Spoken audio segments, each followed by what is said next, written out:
السلام ورحمۃ اللہ وبرکاتہ۔ ابو ذر غفاری نے کہا کہ سن لو، مجھے حضور نے کہا تھا تو اکیلا جیے گا، اکیلا رہے گا، اکیلا اٹھے گا، اور مسلمانوں کی ایک جماعت تجھ پر نماز پڑھے گی تو سب سے پہلے تو تمہارا اسلام پکا ہے کہ اللہ کے نبی نے تمہیں مسلمان کہا ہے۔ اب میں دنیا سے جا رہا ہوں اور آخرت میرے سامنے ہے، میری اتنی درخواست ہے کہ مجھے میرے دنیا سے جانے کے بعد مجھے غسل تم دینا، مجھے کفنانا تم، دفن بھی تم کرنا، لیکن شرط خالی اتنی ہے کہ جو حکومت میں کسی عہدے پہ رہا ہو وہ مجھے کفن نہ دے اور وہ میرے جنازے کی نماز بھی نہ پڑھے۔ یہ شرط لگائی ابو ذر غفاری نے اپنے انتقال پر کہ تم میں سے حکومت کے کسی عہدے پر بھی رہا ہو، کسی عہدے پر۔ اب یہ 20 تھے تو 20 میں سب کسی نہ کسی عہدے پر تھے، خاص لوگ تھے، مکہ جا رہے تھے حضرت عثمان کے پاس، تو حضرت عثمان نے جب ان لوگوں کو بلایا تو ظاہری بات ہے کہ یہ خواص تو تھے، حضرت عثمان نے بلایا۔ ایک انصاری نوجوان تھا، اس نے کہا کہ میں حکومت کی کسی عہدے پر میں نہیں رہا ہوں، تو کہا ٹھیک ہے تم میرا جنازہ پڑھنا، لیکن مجھے حلال چادر میں کفن دینا، میرے پاس اتنی چادر بھی نہیں ہے کہ جو میرے کفن میں کام آئے۔ یہ ابو ذر غفاری نے کہا۔ تو اس نوجوان نے کہا کہ یہ میری چادر ہے، یہ میری ماں نے تیار کی ہے، میں حرام کی حالت میں ہوں، میں اپنے یہ حرام کی چادر میں آپ کو کفن دوں گا۔ اور اس نوجوان نے دوسرے سے احرام کی چادر لی، وہ پہن لی اور اس چادر میں ان کو کفنایا، ان کو غسل دیا، ان کو دفن کیا، اور دفن کرنے کے بعد جب جانے لگے تو ان کی بیٹی نے کہا ابو ذر غفاری نے کہ تم ابا کے مہمانوں کھانا کھا کے جاؤ۔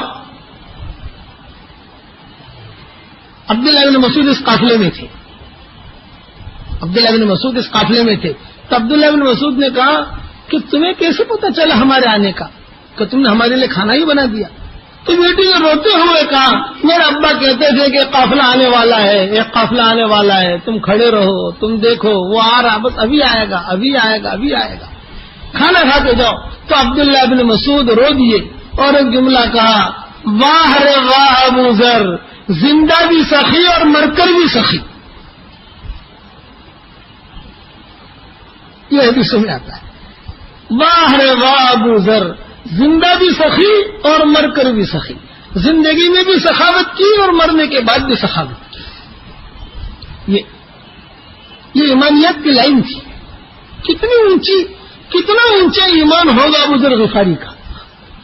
یہ تبوک کے موقع کے اوپر پیچھے رہ گئے تھے، ابو ذر غفاری پیچھے رہ گئے تھے، مطلب کہ ان کا اونٹ جو ہے نا وہ چلتا نہیں تھا۔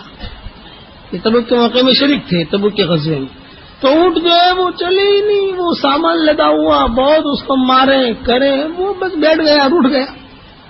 ابو ذر غفاری نے اونٹ چھوڑ دیا اور جتنا سامان اونٹ کا تھا وہ اپنی پیٹھ پر لاد دیا اور روانہ ہو گئے اکیلے۔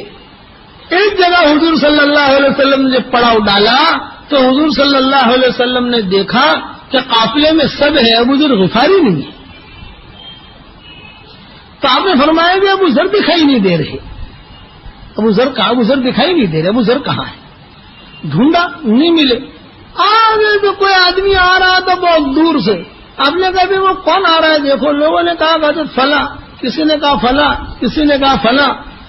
آپ نے فرمایا نے غور سے دیکھو، تو کہا نانا حضرت یہ تو ابو ذر ہے۔ تو آپ نے فرمایا کہ اوہو، ابو ذر کے لیے خوشخبری ہے، اکیلا ہی جیے گا، اکیلا ہی مرے گا اور اکیلا ہی اٹھے گا۔ یہ حضور نے فرمایا کہ اس کے لیے خوشخبری ہے، اکیلا ہی جیے گا، اکیلا ہی مرے گا اور اکیلا ہی اٹھے گا۔ اور آپ نے فرمایا ابو ذر غفاری کون تھے؟ ان کا قافلہ، ان کا خاندان جو تھا یہ بہت بڑے ڈاکوؤں کا خاندان تھا۔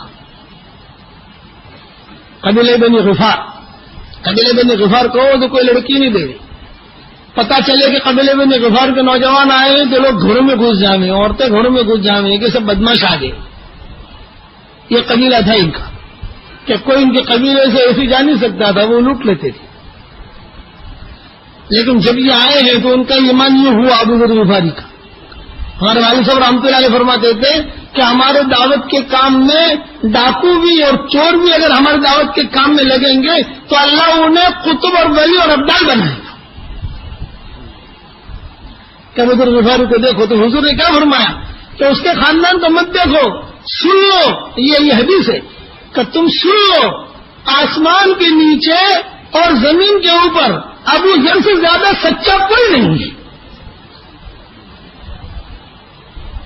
سن لو کہ ابو ذر سے زیادہ سچا کوئی نہیں ہے, کہ اس کا ایمان مضبوط. اکیلے رہتے تھے ربضہ میں. حضرت عثمان نے ان کو ربضہ بھیج دیا تھا کچھ معاملات کی وجہ سے. یہ ابو ذر غفاری کے مذہب میں تھا, مال جمع کرنا جائز نہیں تھا ان کے مذہب میں. وہ مدینہ منورہ میں آئے تو ذرا مکانات دیکھیں اور ذرا اچھے مکانات دیکھیں. اس زمانے کے مکانات, آج ہمارے باتھ روم دیکھتے ہیں, وہ ذرا 8 لاکھ کا باتھ روم تو آج ہمارے باتھ روم دیکھتے اور ہماری ٹوائلٹ دیکھتے تو کیا ہوتا ان کا. اس زمانے کے مکانات دیکھتے تو کہتے تھے کہ یہ جائز نہیں ہے, جائز نہیں ہے. تو ساتھیوں میں انتشار ہوتا تھا. حضرت عثمان نے کہا کہ تمہارا خرچہ ہم وہیں بھیج دیں گے, تم وہی جنگل میں رہو. کہا ٹھیک ہے, آپ امیر المومنین ہیں, آپ کی بات میں مان لوں گا. چنانچہ ابو ذر غفاری اس وجہ سے وہاں چلے گئے تھے اور آخر تک وہاں رہے. لیکن اپنے انتقال سے پہلے یہ کہا کہ تم بالکل فکر نہ کرنا, قافلہ آئے گا. کہ حضور اکرم صلی اللہ علیہ وسلم کے دین کے لیے آدمی اگر قربانی دے گا تو وہ کبھی بھی محروم نہیں ہوگا. میری یہ بات یاد رکھنا کہ کبھی وہ اللہ, ہمارے والد صاحب رحمۃ اللہ علیہ فرماتے تھے کہ اللہ اسے اونچے اونچے درجے دے گا. عمر ابن عبدالعزیز رحمۃ اللہ علیہ کا جب انتقال ہوا, انہوں نے دین کے لیے بہت قربانی دی ہے. عمر ابن عبدالعزیز نے, عمر ابن عبدالعزیز نے, عبداللہ ابن مبارک نے, ان لوگوں نے دین کے لیے بہت, امام احمد ابن حنبل نے بہت قربانیاں دی.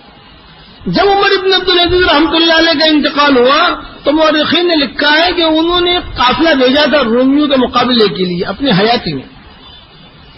تو کچھ لوگ جو ہیں وہ تو شہید ہو گئے, کچھ لوگ پکڑے گئے. جو پکڑے گئے وہ 9 تھے. اب انہوں نے بھاگنے کی کوشش کی تو اس میں سے 8 جو ہے وہ شہید ہو گئے, 1 بچا.